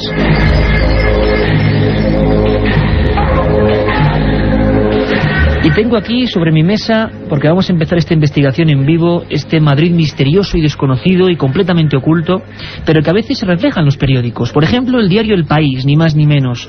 A toda página. No queremos publicidad, sino soluciones. Fenómenos misteriosos en una finca de Carabanchel, calle Toboso 73. Y se habla con nombres y apellidos de Antonio García, el comisario de aquella época de Carabanchel, que tuvo que hacer una investigación porque en un inmueble muy humilde, en un inmueble de casas de un barrio que crecía en aquel momento, entre descampados, estaban ocurriendo fenómenos insólitos. Esos golpes, quizás como los que hemos escuchado en la grabación de Francisco, mucho más fuertes, que retumbaban. Cojo mi dossier y lo estáis escuchando ahora mismo, saco documentos y leo portada del diario 16... Casa de los Ruidos es un fantasma. Juan de Arespacochaga, alcalde de Madrid, aprueba una comisión para investigar los fenómenos. Luego dicen, por ejemplo, cuando el mulato Mauricio se aburre, la casa tiembla. Había en un tercer piso de aquella calle Toboso 73, que hoy no existe, hay un edificio nuevo, había una familia de jubilados, los Rodríguez Antúnez, y tenían adoptado un muchacho, Mauricio. De repente empezaron a ocurrir cosas insólitas, movimiento de objetos. La policía fue testigo, y fue testigo un periodista, un compañero periodista de sucesos de Diario 16, Francisco Pérez Avellán, que se encontraba con un suceso apasionante al que dedicó más de 15 reportajes. Y él vivió los sucesos. Tenemos aquí los documentos, las fotografías en blanco y negro, las portadas. Y vamos a saludar a Paco Pérez Avellán. Francisco, buenas noches. Hola, encantado de saludar a todo el mundo. Paco, ¿cómo fue este caso? ¿Qué es esta imagen? Cuéntanoslo tú, porque lo vas a hacer mejor que nadie, porque lo viviste. ¿Qué es esto de vecinos de una barriada bastante humilde de Madrid que se negaban a entrar en sus casas? Algo muy misterioso, verdaderamente todo el edificio se conmovía, parecía un pequeño terremoto. Eran misteriosos ruidos que iban y venían, se producían en cualquier momento del día o de la noche. La gente que lo vivía muy de cerca acabó atemorizada. Eran los comienzos del periódico Diario 16 y allí desfiló una auténtica, yo diría, representación de sabios y expertos en todo lo que podemos llamar fenómenos paranormales, esotéricos, sin que nadie pudiera ofrecer una solución. Lo cierto es que había un adolescente en uno de los pisos, un chico de raza negra llamado Mauricio, que parece ser que tenía problemas psicológicos, problemas de relación, y cuando esta persona, por lo que fuera, entraba en algún tipo de crisis, coincidía con estos ruidos que hacían conmover, yo diría que la estructura del edificio. Tuvimos la suerte, los reporteros destacados, en contemplar directamente aquellos fenómenos que, aunque ha pasado mucho tiempo, no se han llegado a esclarecer en su totalidad. ¿Enseguida empezasteis a sospechar de él, o al principio los periodistas que dedicasteis varias portadas al asunto no sabíais de qué se trataba? No, en absoluto, no teníamos ni idea. No, lo que pasa es que realmente en aquel piso ocupado por los jubilados, que tenían adoptado al chico, al muchacho, al tal Mauricio, pues se producían de forma muy especial este tipo de fenómenos, y entonces de alguna manera la investigación fue concentrándose poco a poco en aquel espacio, porque además mientras estaba el chico allí presente y los padres adoptivos, de pronto, de vez en cuando, se tenía conciencia de lo que estaba ocurriendo, de los golpes en las paredes, de las vibraciones que, como digo, se notaban en todo el edificio. La Casa de los Ruidos no era simplemente un titular periodístico, era una realidad agobiante que asombraba a quien tenía conocimiento de ella, que fue titular en los periódicos merecidamente, y que verdaderamente cuando este muchacho recibió una atención médica y empezaron a preocuparse de él, los ruidos fueron paulatinamente descendiendo hasta llegar a desaparecer en su totalidad. Aquello a mí me hizo pensar verdaderamente que pueden producirse determinado tipo de elementos, de demostraciones físicas que parten de una situación agobiante, de una mente atormentada. Curiosamente es uno de los primeros casos, Francisco, en el que la propia policía, a través de Antonio García, uno de los comisarios de Carabanchel, interviene. La Alcaldía de Madrid quiso hacer unos informes. Al final fue uno de los primeros casos con investigación, entre comillas, oficial. ¿Tú llegaste a sentir esos golpes, Francisco? Sí, yo estuve presente en una de las demostraciones, una de las manifestaciones, y verdaderamente pasé un rato angustioso. No sabíamos a qué podía deberse. Parecía que alguien estuviera golpeando las paredes, pero yo puedo decir que el chico de raza negra, Mauricio, estaba en la misma habitación en la que nos encontrábamos los periodistas, los reporteros, los fotógrafos, y él no estaba golpeando ni las paredes, ni los muros, ni hacía ningún tipo de movimiento físico. Y Francisco Pérez Avellán es el prototipo de periodista de sucesos, lo decimos con todo el orgullo porque también nos sentimos de esa raza, quizá un poco distinta, pero que desde luego vive el periodismo a flor de piel, y nos emociona, Francisco, ver estos reportajes, de verdad, con estos titulares, y que bueno, que estaba ahí el fenómeno, y como siempre, con el mismo misterio que vino, desapareció. Maestro Francisco Pérez Avellán, un abrazo muy fuerte. Ha sido un placer dar testimonio, gracias. Gracias.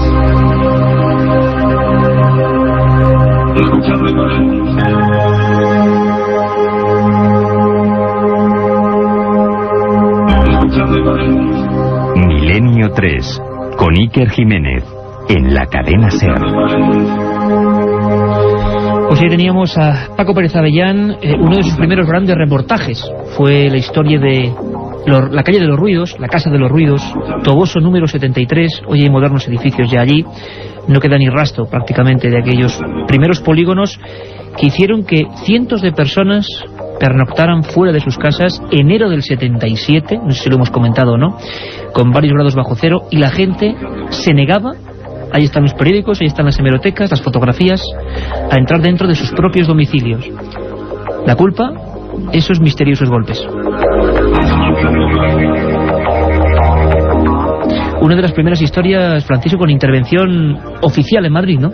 Una de las más sobrecogedoras, sobre todo porque Mariano Gómez García, el comisario del Servicio de Distrito de Carabanchel, encarga toda una investigación a la Sociedad Española de Parapsicología, comandada en aquel entonces por Jordán Peña, ¿no? Yo pude hablar con varios miembros de esa investigación que difieren en lo que acaba de decir el maestro Avellán, ¿no? Hay mucha polémica en torno a la calle de Toboso.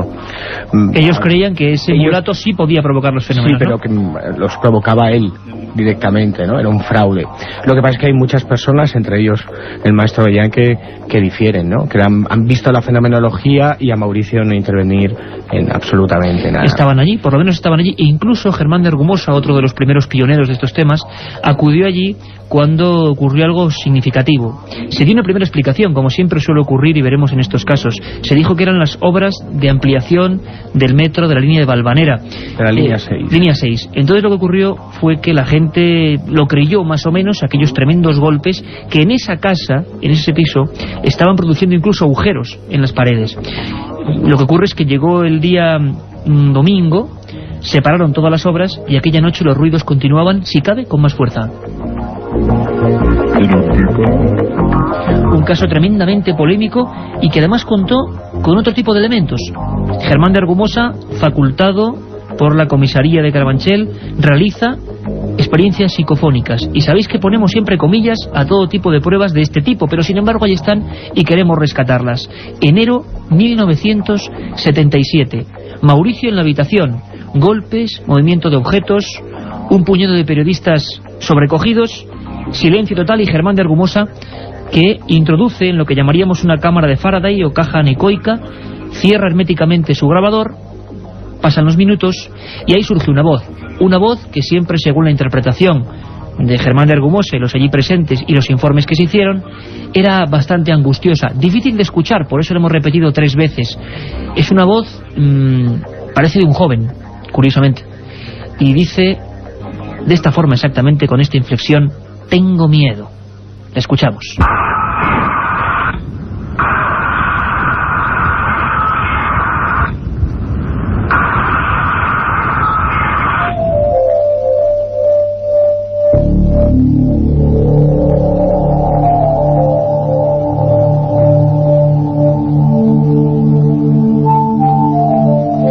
Ahí estaba esa voz, casi imperceptible, pero que yo espero que ustedes, que vosotros, en el coche, quizá tomando el fresco en algún lugar cerca del sitio de vacaciones donde estéis ahora disfrutando, en vuestro domicilio, donde sea, hayáis podido escuchar perfectamente esa especie de lamento que vamos a repetir. Si Juan Carlos Ingelmo lo tiene por ahí y lo recupera en su nave del misterio, porque queremos que escuchéis por lo menos el dramatismo de estas voces. Yo lo hablo con compañeros, con Jorge Martínez, con Javi Rodríguez, con Geray, bueno, con mucha gente, con los técnicos de la SER, que son los que más saben del mundo del sonido, y me decían, es que no es como una voz puesta en el micro. Si yo digo tengo miedo, sale así, tengo miedo, y veréis que es algo como en otro plano, como muy lejano, y con una angustia tremenda. Lo escuchamos 3 veces. Calle del Toboso 73, tengo miedo.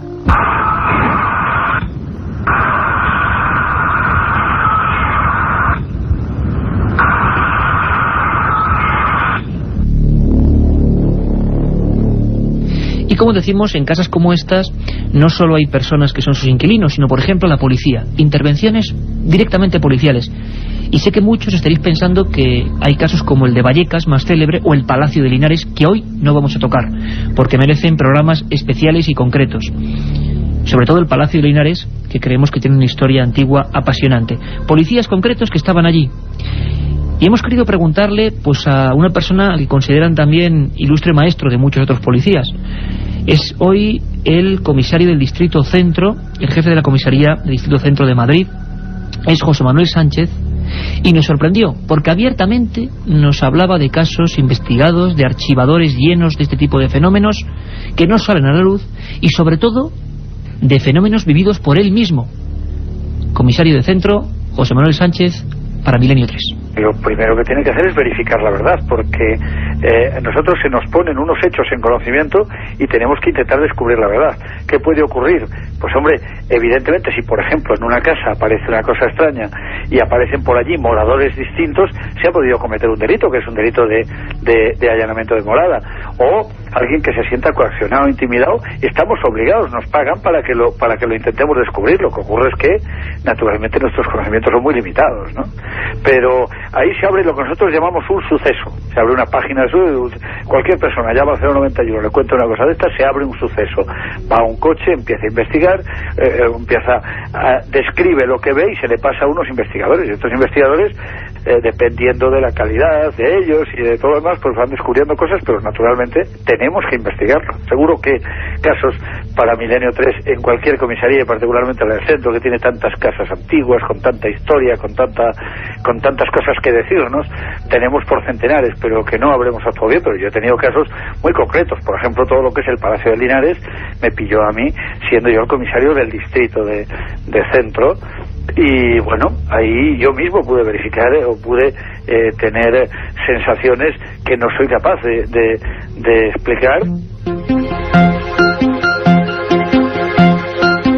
Ahí teníamos al comisario que vivió en sus carnes y nos lo contará con detalle cuando hagamos ese especial, ojalá sea desde la Casa de América, desde el recinto cuya base es ese misterioso Palacio de Linares. Importante, Carmen Porter, que la policía, pues abiertamente a este programa nos comente que hay un montón de casos, sobre todo en el centro de Madrid, con casas muy antiguas y que están ahí para Milenio 3. Habrá que investigar, ¿no? Habrá que investigar en esos archivos del que nos hablaba José Manuel Sánchez, el policía valiente por contar su testimonio, porque muchas veces nos enfrentamos pues a compañeros suyos que no quieren relatar los hechos. Que han intervenido pero cuyas bocas están selladas.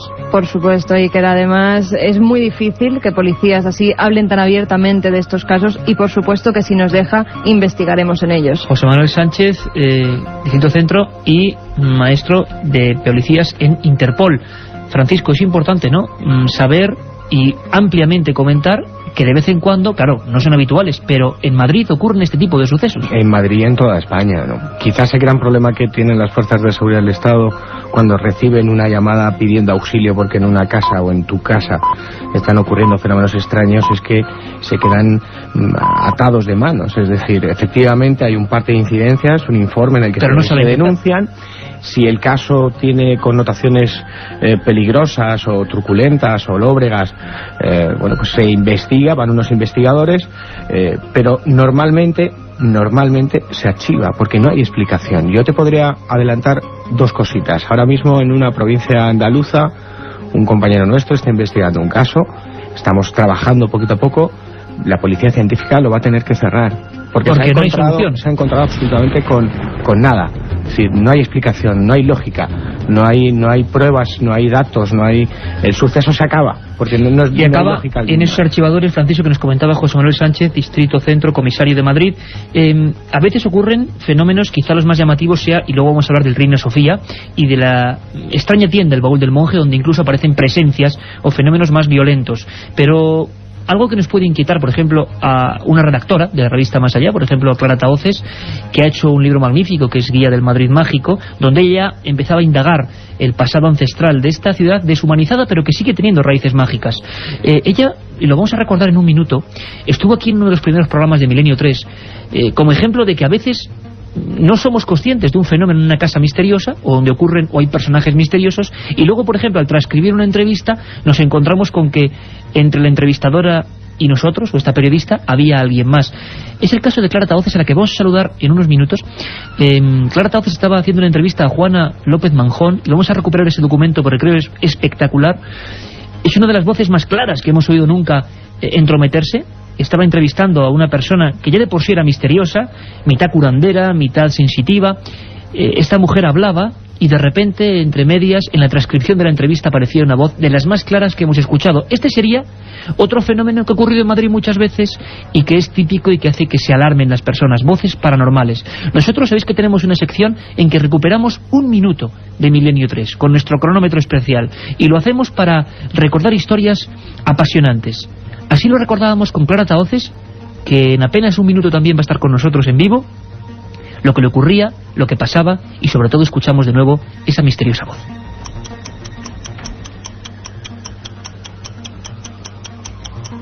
En esta situación de evidencia, ella le están recompensando por no cobrar, y que esto hace que ella haya podido escribir 7 libros. Y de repente, Clara, una voz. Yo estoy transcribiendo, yo oigo una voz que dice, no sé si lo podemos escuchar o se va a oír claramente. Sí, dilo. Más los que te quedan. Como si fuese una persona, no había absolutamente nadie entre la entrevistada y la entrevistadora. Juana López Manjón, la vamos a escuchar, dice: he escrito 7 libros de una forma muy evidente, y de repente una voz pero a un nivel que es extrañísimo que surja así, dice, más los que te quedan. Estaban solo periodista y entrevistada. Lo escuchamos. Por eso me han recompensado para que escriba 7 libros. Más los que te quedan. Por eso me han recompensado para que escriba 7 libros. Más los que te quedan. Clara, esta voz, ¿de quién es esta voz? No lo sé.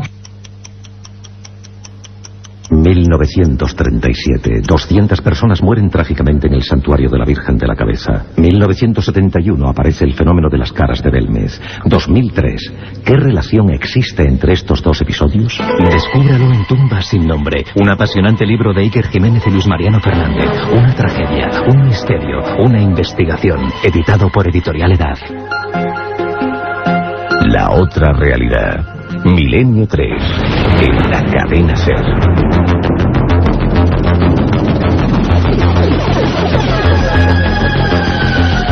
Una voz no apta para cardíacos. Y tenemos en Tenerife, en un lugar paradisíaco, a nuestra compañera y amiga Clara Tahoces. Clara, buenas noches. Hola, buenas noches a todos. ¿Qué tal? Menudos recuerdos, ¿no? Bueno, sí, estaba escuchando yo también lo que habéis emitido. Efectivamente, fue hace, pues bueno, casi el comienzo del programa, ¿no? Cuando empezó la andadura de Milenio 3. Y bueno, pues sí, me he acordado del caso otra vez. Y eso no se olvida nunca, ¿verdad, Clara? Pues no, la verdad es que cuando te pasa alguna cosa de este estilo, pues se te queda bastante grabada. Y bueno, la verdad es que no suelen pasar con mucha frecuencia, con lo cual viene un poco a reconciliarte, porque a veces pues se investigan casos que no tienen, digamos, un peso específico de cara desde el punto de vista paranormal, ¿no? Y cuando, sin buscarlo, pues te encuentras con este tipo de historias, pues claro, evidentemente te viene a reconfirmar que bueno, pues estás investigando algo, estás estudiando algo que está ahí, ¿no? Que a veces se nos olvida un poco.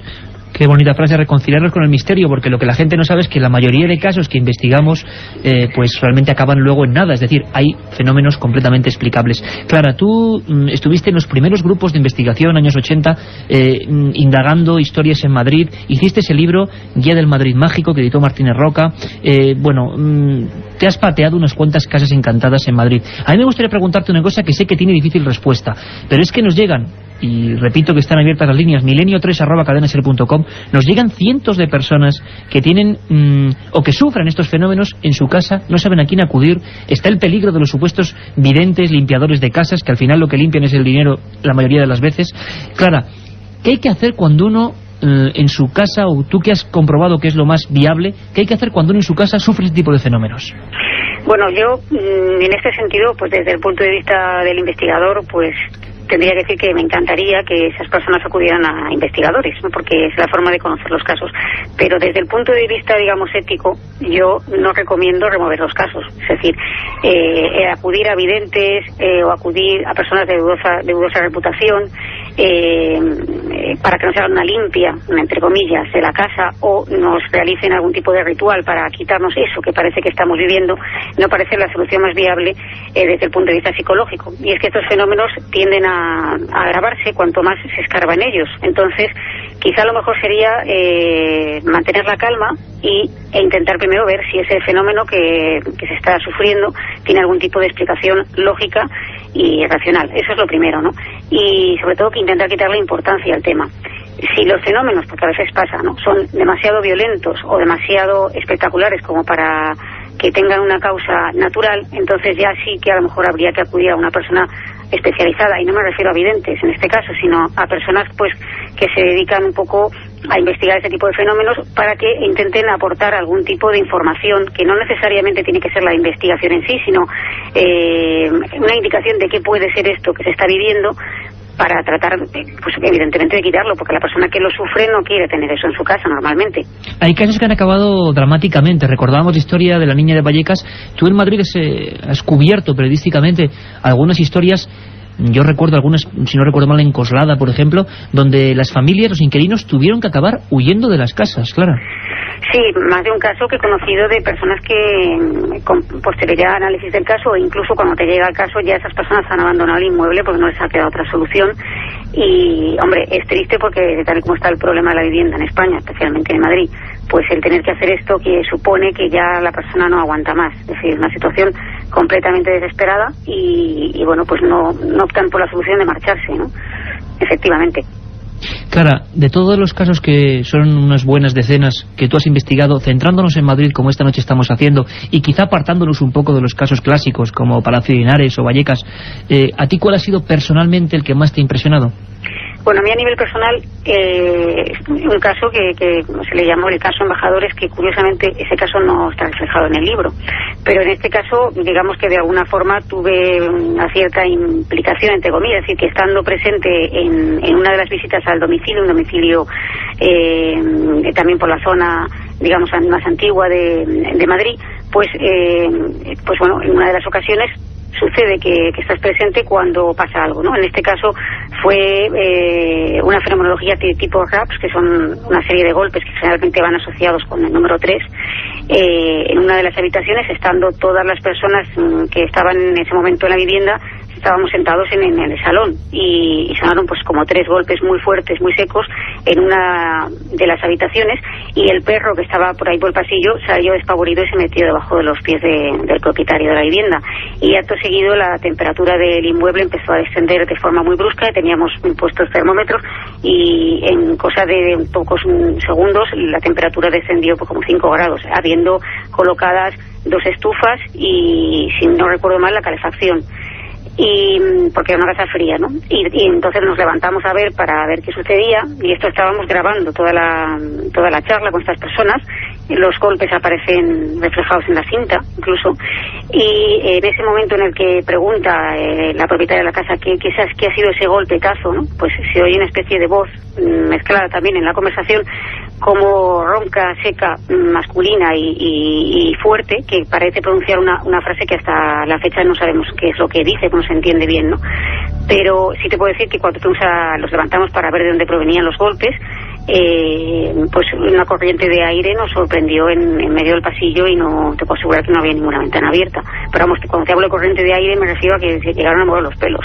O sea, fíjate la fuerza, ¿no?, de este aire. Y digamos que este es el caso que a mí particularmente me ha impresionado más, porque normalmente cuando llegas a los casos sí te cuentan cosas muy impresionantes, pero llegar a sentir o ver algo es muy difícil, siendo pues que no vas a estar en el domicilio 24 horas de vigilancia, ¿no? Y bueno, pues cuando tienes la suerte de frecuentar mucho pues un caso, ¿no?, una casa, o te permiten, pues a veces tienes la suerte de presenciar o de sentir algo, ¿no?, como en este caso. Francamente impresionante, y más a estas horas. Clara Tavoces, compañera, sobre todo ese mensaje, sabemos que es difícil para quien vive estos fenómenos, pero tranquilidad, y muy importante no entrar en la espiral de sugestión que siempre provoca malos resultados. Un abrazo fuerte, compañera, y muchas gracias. Gracias a vosotros, un saludo para todos.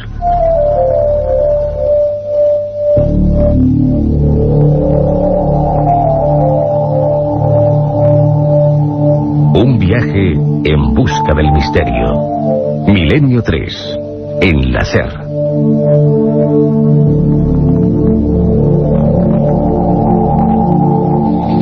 menos 20, y Clara Tavoces, que bueno, nos contaba parte de sus secretos de investigadora. Es difícil ver una mujer acudiendo a este tipo de fenómenos tan bizarros, tan fuertes, y que pueden provocar pues tantas emociones dispersas. En Madrid tenemos una historia riquísima de casas encantadas. Por supuestísimo que en diferentes épocas eran diferentes las causas. Se hablaba de duendes, de fantasmas, de venganzas. Luego todo se va perfeccionando. La ciencia también tiene mucho que ver. Se habla de psicofonías, de poltergeist, pero el fenómeno parece seguir siendo el mismo del que hablaba Plinio el Viejo, el mismo del que hay crónicas en la Edad Media. Carmen Porter, en Madrid hemos hecho una pequeña labor de indagación. Tenemos 4 puntos, y estamos dejando, decimos, de lado algunos casos clásicos, 4 puntos claves. Vamos a recordarlos. Por ejemplo, si hablamos de casa encantada en Madrid, clásica donde las haya, y quizá la primera, está aquí al lado. Es que está aquí al lado, Carmen, en la calle del Barquillo, la Casa de las 7 Chimeneas. Efectivamente, Iker, esta casa fue construida en el siglo XVI. Hoy en día allí se alza el Ministerio de Cultura. La gente decía ver el fantasma de una mujer que se creía era doña Elena, hija de un montero del rey Felipe II. Cuenta la tradición que el padre de la joven ordenó construir la casa para que viviera su hija. Esta se casó con el capitán Zapata, el cual a los pocos días de su boda se tuvo que marchar a la batalla de San Quintín, donde falleció. La joven viuda a los pocos días también fue hallada muerta en su alcoba. Al parecer había sido asesinada, Iker. Su cadáver, esto es lo más extraño, desapareció misteriosamente. Su padre no pudo asumir la muerte de Elena y a los pocos días se ahorcó en una de las vigas de la casona. Varios años después los vecinos aseguraban que una figura femenina, vestida con ropajes blancos y con una antorcha en la mano, se paseaba por los tejados de la casa de las 7 chimeneas. Se ponía de rodillas dándose golpes en el pecho y a los pocos segundos desaparecía. Ya en el siglo XIX, con motivo de unas obras que se estaban realizando en el inmueble, los trabajadores hallaron en los sótanos el esqueleto de una mujer y a su lado varias monedas del siglo XVI. Recordemos, Iker, la época en que esta señora, Elena, desaparece, es asesinada. Y ya en 1960 son descubiertos otros restos humanos, en este caso se trataba de un hombre. Parece una conexión directa, restos humanos, fenómenos posteriormente a nivel misterioso, a nivel poltergeist. Tenemos también en el Palacio Real noticias en la prensa en la época, en 1658. Efectivamente, en esa época muchas personas son testigos de los fuertes golpes y voces que salen desde la capilla y se van extendiendo por el resto de las estancias. Sobre todo, decían que esos golpes, esos gritos, se concentraban en la torre del despacho del rey y en la torre del reloj. La Gaceta en marzo de 1658, y hubo una casa en pleno Madrid que la llamaron Casa del Duende.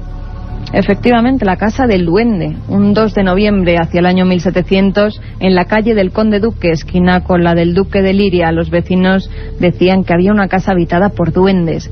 La casa era propiedad del duque don Nicolás María de Guzmán. Tras su muerte pasan muchos años hasta que es de nuevo habitada. En la planta baja se establece una taberna y en el segundo piso la casa de la dueña. Observan a un hombre muy bajito y barbudo que delante de sus ojos se esfuma. Hay que decir que en esa taberna se reunían a jugar a las cartas, no tenía muy buen nombre, y son decenas las personas que son testigos de estos duendes que en algunas de las ocasiones iban armados con látigos y garrotes y atacaban a los jugadores. Más tarde la vivienda... Por ejemplo, legendario, ¿no?, del Madrid más bizarro, sin duda alguna. Más tarde la vivienda es adquirida por una señora de la nobleza, Rosario de Vargas, que ve 3 de estos pequeños seres y sale huyendo de la vivienda. También el canónigo Melchor de Avellaneda, que no creía en leyendas, habitó el lugar y al poco tiempo lo tuvo que abandonar. Incluso el Santo Oficio tiene que intervenir, abre un proceso y decide exorcizar la vivienda. Pero los vecinos no quedaron contentos con esto porque decía que seguían oyendo extraños ruidos y viendo extraños seres. ¿Y que deciden? Quemar el inmueble y así destruirlo. Elementos legendarios, elementos que están ahí entre la ficción y la realidad de un Madrid distinto por completo. Y hay un edificio importante, un enclave desde luego básico para el arte y la cultura, que es el Museo Reina Sofía.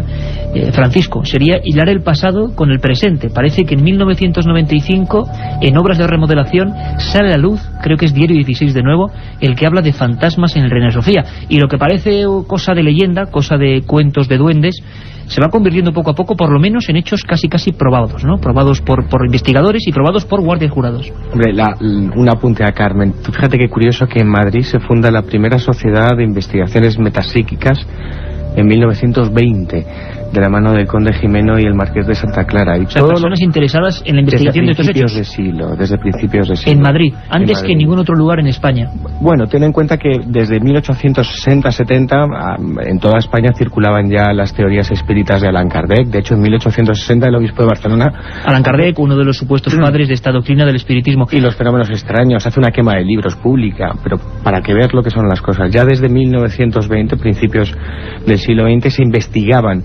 Había intelectuales de la época relacionados con las letras y con las ciencias que buscaban una explicación a estos duendes, entre comillas. Y Reina Sofía, año 95, vamos a ver documentos importantes, investigadores que estuvieron ahí dentro y lo pasaron muy mal, pero incluso hay crónicas, Francisco, casi hilando con lo que decía Carmen, crónicas de ese siglo XVII, que parece que fue muy activo, no solo fue el siglo de oro, sino fue también siglo de oro para los fantasmas madrileños, desde luego.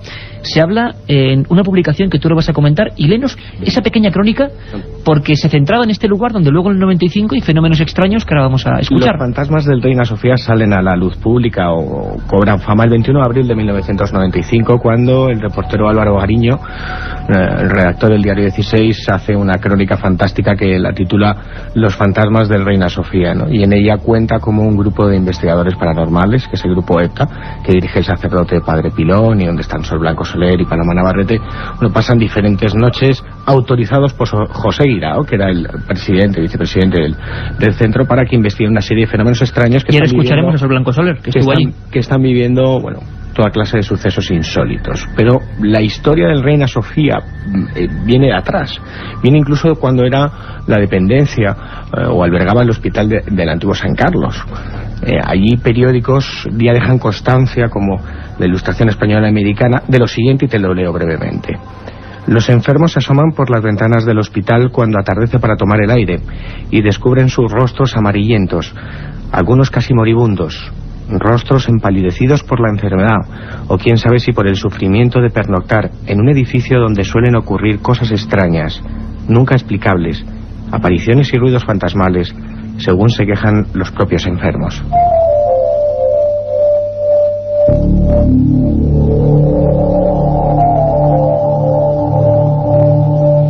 Y la investigación, como decía Francisco, enlaza ese misterio antiguo con la modernidad de los años 90. Algo ocurre, una exclusiva periodística, parece que hay personas que incluso han puesto sobre la mesa informes psiquiátricos muy complejos debido a la angustia que estaban pasando por hacer la guardia en aquellos pasillos del Reina Sofía.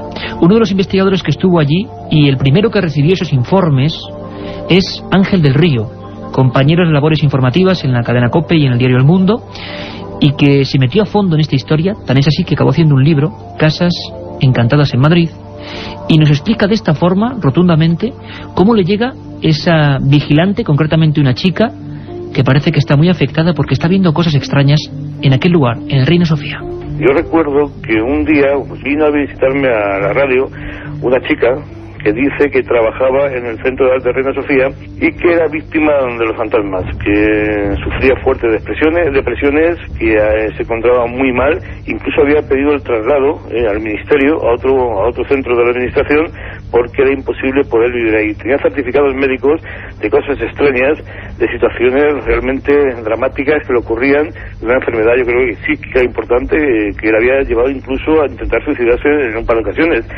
Ella se quejaba porque la administración se negaba a admitir esta serie de fenómenos que ella sufría, porque eran fenómenos paranormales, no estaban certificados médicamente, pero sí que estaba en tratamiento psiquiátrico. Yo no volví a saber de ella y luego me enteré que había varios trabajadores que coincidían en estas apreciaciones.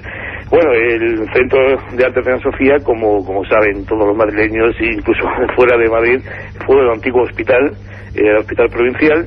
Se produjeron en otra época enterramientos en ese centro, incluso cuando se procedió a la remodelación para convertirlo en el Centro de Arte de Reina Sofía, pues aparecieron algunos restos humanos propios de los enterramientos que se habían producido.